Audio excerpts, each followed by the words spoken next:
this video, we are going to be talking about getting sick, or illness, or immunity, or whatever you want to call it. You can probably hear it in my voice that I am feeling a little under the weather, which prompted me to try to meditate on some information for myself personally. I haven't been this sick in a long time, so I just wanted to know what was going on, and I got more information than I expected, and I thought I should share it with you guys. My name is Catherine. I'm an energy healer, spiritual coach, and nurse practitioner. If you need personalized coaching or an energy healing from yours truly, then you can go to my website at catherineglassman.com, or you can email me at hello@catherineglassman.com. And even while I'm saying my little intro, I just find it to be so funny and a little ironic that I am an energy healer and a nurse practitioner and I am sick, but obviously I am still human, and my human is going to get sick every once in a while. That's perfectly normal, but I just thought that was kind of funny. Like, hello, just heal yourself, right? So here's my personal deal. I got sick. I work in an urgent care, so it's not unusual for me to come in contact with multiple different viruses and bacterias and things like that. However, I don't exactly know where I got this bug from. I usually can pinpoint exactly who I got it from, and it's usually a kid. And it's fine, they're just being kids, but they aren't very good at practicing hygiene or covering their mouths and things like that. So when I am doing my exam, they'll usually like cough in my face and boom, I'll get RSV, which that did happen, I think last year, or maybe not even that long ago. I wasn't that sick for long, which is what I usually expect for me personally. And so I got sick and just coughing, just started off as the usual, and then it just progressively got worse. And maybe by day 4, day 5, I was coughing up just a lot of stuff, and which is fine, but body aches, chills, headache, fatigue, they were starting to get worse. I was getting a little concerned, but I was like, well, it's early. Just going to treat the symptoms. It's fine. I'm doing all of my home remedies, drinking flu bomb teas with onions and garlic and honey and all that stuff. And, just talking to my body, trying to give it everything that it needs. And day day 6, I thought that I was getting better. I was like, oh, okay, cool. Like my symptoms have kind of gone away a little bit. Awesome. Like I should feel much better by tomorrow. And the next day, I felt like I just tanked. And I started having a hard time breathing. It's hard to take deep breaths, and my chest was hurting. And so by day 8, I was like, okay, I, I think I might need antibiotics, which I was really trying to hold off on because I don't like taking antibiotics. I They really are not good for you, and it can be difficult to recover your gut, your microbiome from just one round of antibiotics. And so I was really trying to hold off, and I just knew that I think it was time. And so I took my first dose, and within 2 hours, my breathing improved. And the next day, I wasn't really coughing up as much stuff, if I was even coughing at all. And so I knew that I made the right choice by taking the antibiotics, but still kind of bummed that you know, I had to resort to that. And so I am still on the course, and as you can hear, I'm still not 100%, but hey, I'm healing, and that's all that matters. But I will say, I was a little frustrated with this. I haven't been this sick in a long time. Like, what the heck? What changed? And so I wanted to meditate on the information. I was a little apprehensive, or maybe not apprehensive, but I was a little concerned that I wouldn't be able to channel the information because typically when you are sick or hurt or in pain, it really brings you into your body and grounds you. And it makes it difficult to connect spiritually when you are so body focused. But I connected quite easily. I don't know if it's because I just was able to do it easily. I don't know if it's because the information was that important for me to hear, and therefore the the information just came in much easier because it was just meant to be. I don't really know, but this is what I got. So this channeling was a little different. Rather than just asking, like my spirit guides and angels, generally for the information, I instead asked to speak to an energy that could help me the best with the best information, with the only of the highest truth for the highest good for all involved. Those standards must be met. And I got in my vision this green, long-necked, big-eyed um, creature, maybe wearing a lab coat. Okay, take it or leave it. This is just my own personal meditation. Like, I've never seen it before.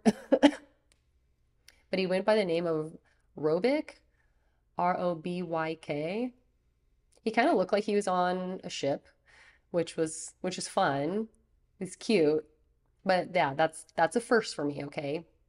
And so I couldn't understand what kind he clearly was like some sort of scientist, but I didn't get like the kind of scientist he was, but it definitely was involved with like human health. Anyway, by the way, this is for entertainment purposes only. I know that I'm a nurse practitioner. I understand that, but I don't want any of this information to be taken as medical advice because I am not your nurse practitioner. Don't come after me. This was just information I gathered through my own meditations, okay? So I asked, why do we get sick? And I'm just going to read straight from my notes, okay? He says, the human body gets exposed to a number of different viruses, bacteria, allergens, and environmental substances in which the human immune system responds to. This reaction to these triggers are what you would identify as being sick. This, however, is just a natural response to the trigger and is a perfectly normal mechanism. And of course, this makes sense, but I think he's more referring to those who panic when you become under the weather, or for those who are impatient when it comes to being sick. Sometimes we just don't like it.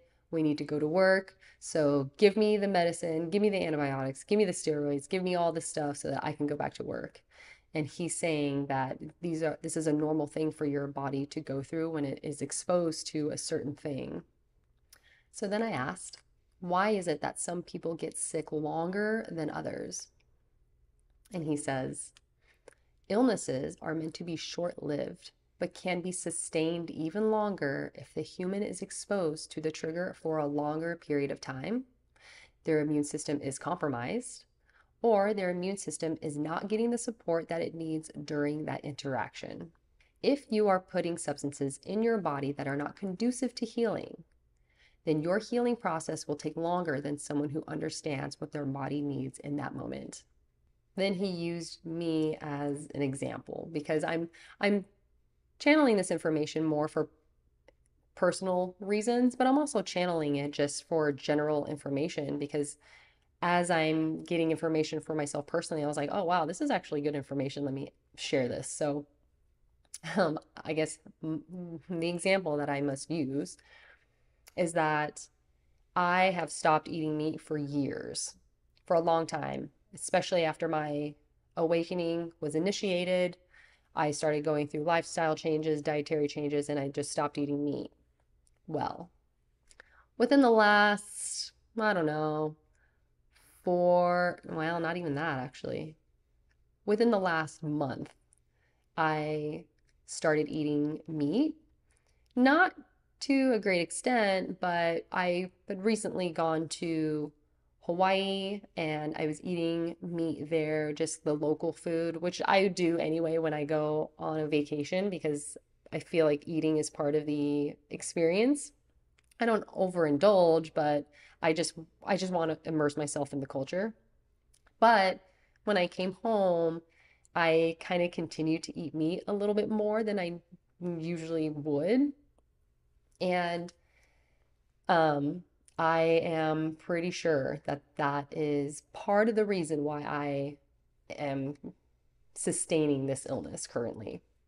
I know that my body does much better when it does not eat meat at all, or a very minimal amount of meat. Because as the illness was going and I was just doing my normal thing, I was like, what is going on? Like, why am I not getting better? And meat just kept coming into my brain, my intuition. I was like, yeah, I may have set myself up for failure. Which when I stopped eating meat for years, that's literally the healthiest I've ever been. I rarely got sick, and if I did, it was only for like a day or two. It was not a big deal at all. And I actually credit my dietary changes to me getting through COVID the way that I did, because I was sick for 11 days with COVID, but I did fine. So, anyway, that was more for me personally. Every person is different. Some people thrive on meat, some people are on a carnivore diet, and that has changed their life for the better. And so that works for them. And then other things work for other people. And for me, I know that my body just it works better when I don't have meat. So he went on to say that genetics play a role.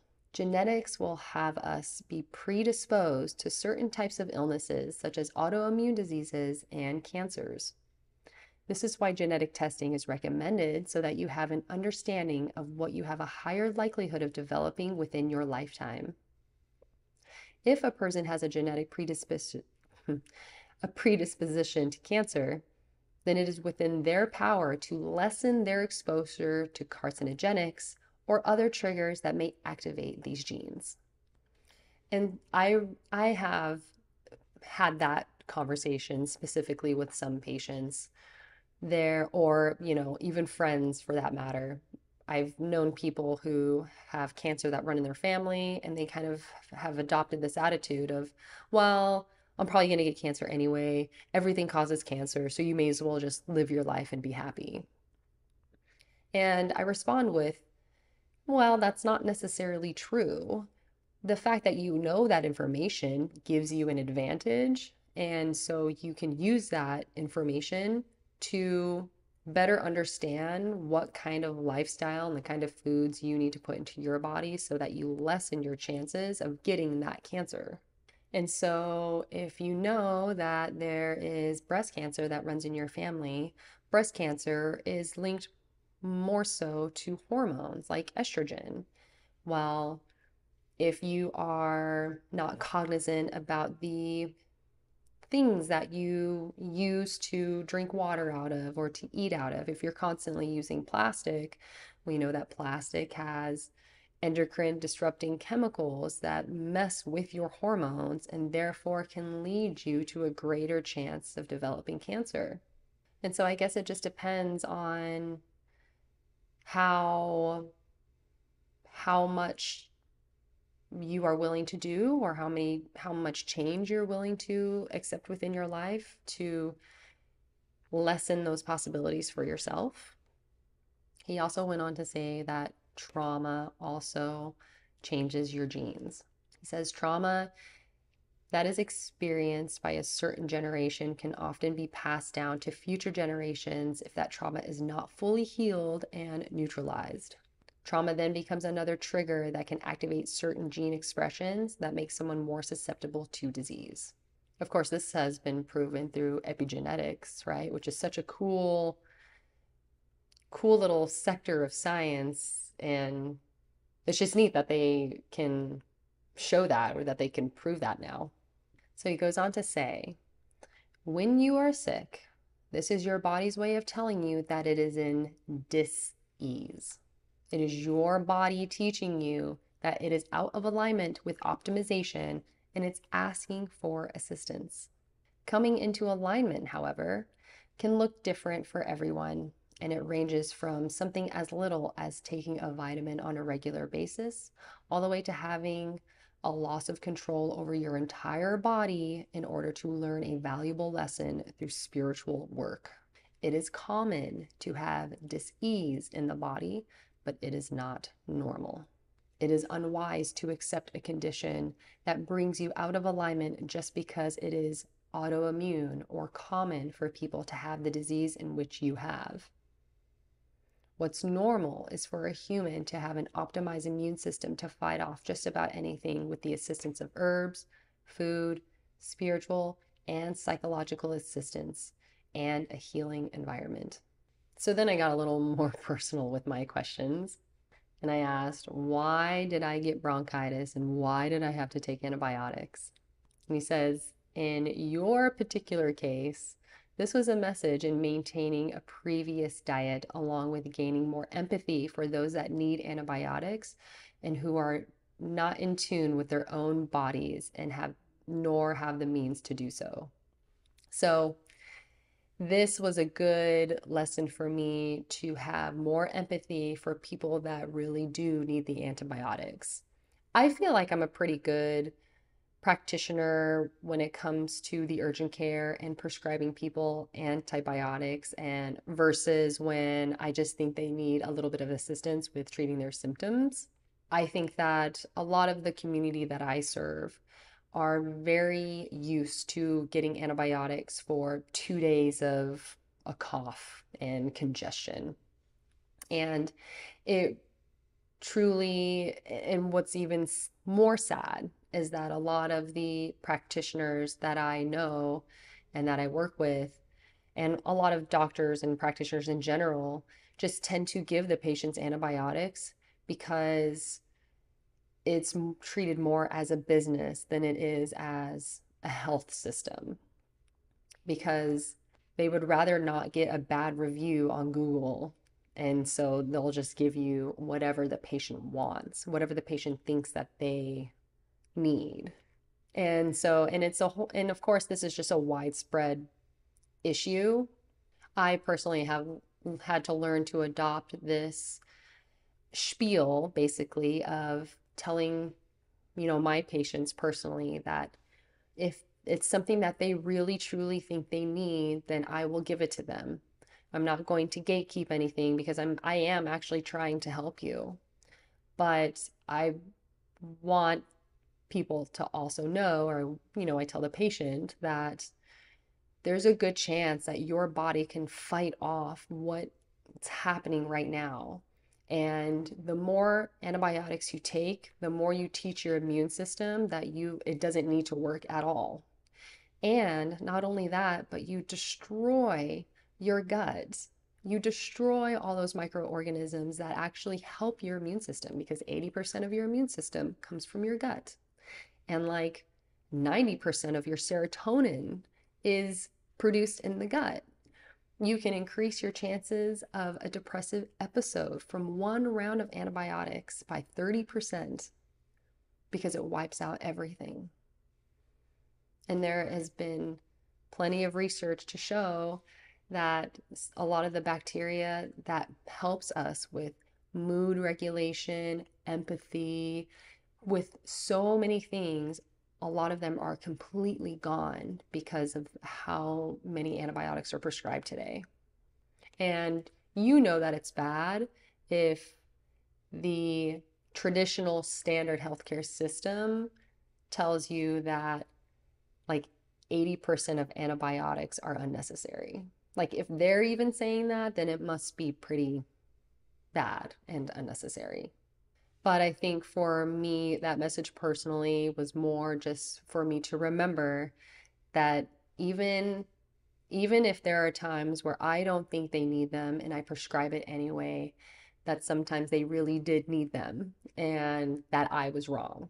Okay, so I think that was more of a message to keep me more humble in those moments, and for me, and because this is obviously a very humbling experience. This will be my third time taking antibiotics in my lifetime for a respiratory illness. And then I asked, what is the key takeaway from all of this? And he says, The key takeaway is that there's always something to be learned when you are forced to feel your body.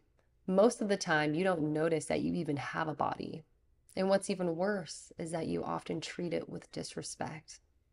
Your body holds a powerful consciousness that is you. And yes, you can speak to it.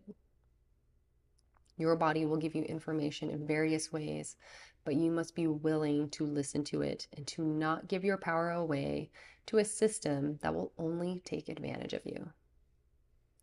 And I think he's talking about like the traditional healthcare system. Then I asked, well, what about those who are chronically ill? And he says, you have two choices. You can either choose the path of defeat and take any regimen that another person prescribes to you and give up. Or you can choose the path of empowerment and make your journey mean something. You may not find the answer within your lifetime to cure your ailment, but you may find something that brings someone else one step closer to curing theirs. Those that find the answer are called to share this newfound knowledge with the collective, which will only advance the human species as a whole. And he put, side note, solar flares are going to affect your health at this time. It's going to make your bodies more sensitive, and therefore it will force you to pay closer attention to the things that is making an impact on your energetic body, which will inevitably affect your physical body. Take good care of your bodies now and listen to what they're trying to tell you. This is all part of the ascension. And I got that side note because in the middle of this meditation, I got an alert on my phone that the sun just produced an X4 solar flare, which is pretty powerful. So, but I wish that information could have been a little bit more meaty. Even though I got that information fairly easily, it was still difficult to maintain that energy. So I apologize. Your girl is just not feeling that good. I do thank my body though for doing its job. I appreciate it. But I hope you liked the video. Give it a thumbs up if you did. Consider subscribing, and I will see you next time.